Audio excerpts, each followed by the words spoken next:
1967 সালে পশ্চিমবঙ্গের দার্জিলিং জেলার নকশালবাড়ি গ্রাম, যেখানে সাঁওতাল, ওরাও, মুন্ডা এবং রাজবংশী আদিবাসী সম্প্রদায় বাস করত। এই সময় সিপিআই এর স্থানীয় নেতারা জমিদারদের বিরুদ্ধে বিদ্রোহ শুরু করে। বিমল কিষাণ নামে একজন আদিবাসী কৃষকের জমি জমিদার ঈশ্বর তীরকে দখল করে নিয়েছিল। বিমল আদালতে মামলা করে এবং 1967 সালে 2রা মার্চ সুপ্রিম কোর্ট তার পক্ষে রায় দেয়। সে যখন নিজের জমিতে যায় তখন জমিদারের লোকেরা তাকে জমি থেকে বিতাড়িত করে। বিমল তখন সিপিআই এর স্থানীয় নেতা জঙ্গল সান্তাল এবং চারু মজুমদারের কাছে সাহায্য চায়। সিপিআই 150 জন সদস্য এবং আদিবাসী কৃষকদের নিয়ে জমিদারের ওপর হামলা চালায় এবং প্রায় 12 টন ধান লুট করে চলে যায়। 18ই মার্চ 1967 সিপিআই এর নেতারা এবং কৃষকরা মিলে সিদ্ধান্ত নেয় যে তারা এই অঞ্চলে পুলিশের প্রবেশ নিষিদ্ধ করবে। তারা ঠিক করে যে জমিদারদের জমি দখল করে যেসব কৃষক তাদের জমি আন্দোলনের সদস্য তাদের মধ্যে বিতরণ করবে। মার্চ থেকে মে 1967 এর মধ্যে তারা 100টির ওপর হামলা চালায়, জমিদারদের ওপর আক্রমণ করে এবং জমির রেকর্ড পুড়িয়ে দেয়। 23শে মে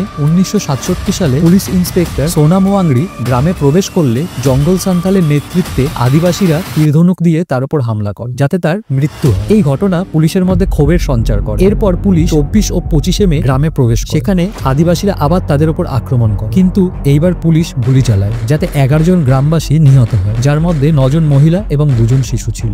এই ঘটনা আশেপাশের আদিবাসী অঞ্চলে ছড়িয়ে পড়ে। ফাঁসি দেওয়া খড়িবাড়ি অঞ্চলে পুলিশের ওপর হামলা শুরু হয়। চীনে এই ঘটনা নিয়ে প্রবন্ধ প্রকাশিত। ভারত সরকার 72 দিনের মধ্যে 1500 পুলিশ মোতায়েন করে এবং 10ই আগস্ট 700 জনকে গ্রেপ্তার করে। জঙ্গল সান্তাল গ্রেপ্তার হলেও চারু মজুমদার পালিয়ে যায়। এই ঘটনা শুরু হয়েছিল নকশালবাড়ি গ্রাম থেকে, তাই এই আন্দোলনকে নকশালবাদ নাম দেওয়া হয়েছিল।